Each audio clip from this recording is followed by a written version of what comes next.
LSP 計數機幫你合情合理合法合規地慳到稅。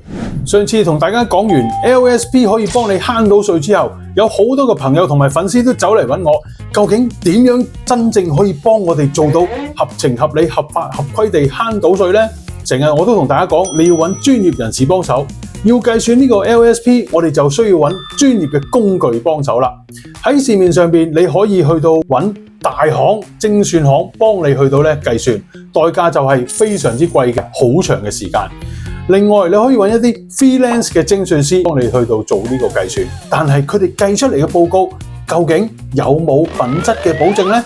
過唔過到核數師嗰關先？當然，市面上有好多嘅工具都可以幫大家計到呢個 LSP 㗎。我已經幫大家試過揾過好多唔同嘅工具啦，發現咗有一啲得一個字平，出嚟嘅報告質素唔好提啦。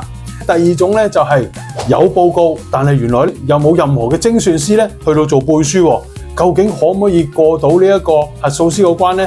符唔符合會計準則第19條呢？亦都係冇人知㗎。我揾到一個有6大優點嘅工具。第一，經濟實惠，價錢都係由1000幾蚊起，絕對合乎經濟原則。第二，簡單易用，只要你識得用 Excel， 你就可以用得到。第三，全程自動化，入晒啲資料落去，坐喺度摁腳就等報告。第四種，出報表嘅速度非常之快，仲可以修改唔同嘅參數，去到比較不同嘅結果。